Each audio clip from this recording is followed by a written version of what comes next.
तांगे वाले को लगता है कि वह घोड़े को पाल रहा है, जबकि सच्चाई यह है कि घोड़ा ही तांगे वाले को पाल रहा होता है।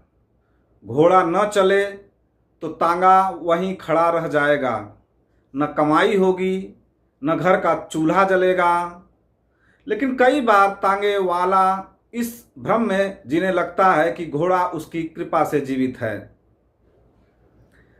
राजनीति में भी कुछ ऐसा ही दृश्य देखने को मिलता है। कुछ जनप्रतिनिधियों को लगता है कि वे जनता को पाल रहे हैं, जनता पर एहसान कर रहे हैं। सड़क बनवा दी तो कृपा कर दी, नाली बनवा दी तो उपकार कर दिया, किसी की समस्या सुन ली तो मानो बहुत बड़ा दान कर दिया। लेकिन लोकतंत्र का सच इससे बिल्कुल उल्टा है। हाई मास्ट लाइट लगवा दी तो बहुत बड़ा पुण्य का काम कर दिया। असलियत यह है कि विधायक, सांसद, मंत्री या कोई भी जनप्रतिनिधि जनता के टैक्स, जनता के वोट और जनता के विश्वास से ही अपनी कुर्सी तक पहुंचता है। जनता का समर्थन न हो तो बड़े बड़े राजनीतिक महल भी देखते ही देखते धराशायी हो जाएंगे।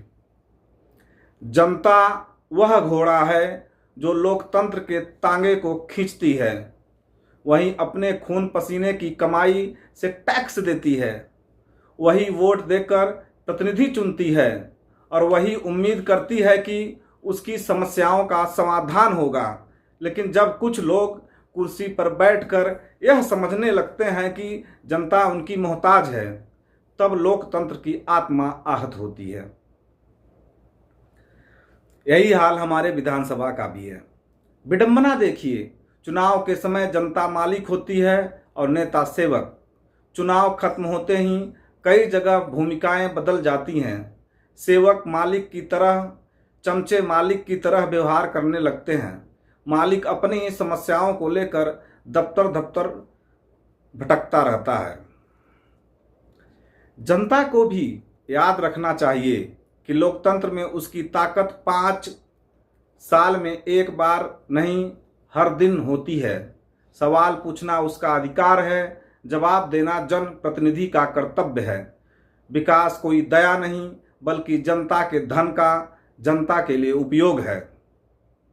इसलिए हे विधायक, हे चमचों, हे जनप्रतिनिधियों, तुम्हें यह भ्रम छोड़ देना चाहिए कि तुम जनता को पाल रहे हो। सच तो यह है कि जनता ही लोकतंत्र के पूरे ढांचे को संभाले हुए है। जिस दिन जनता अपनी ताकत पहचान लेगी, उस दिन तांगे वाले और घोड़े का यह भ्रम हमेशा के लिए टूट जाएगा।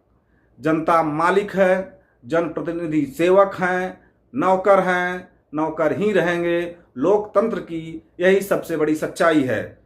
जय हिंद।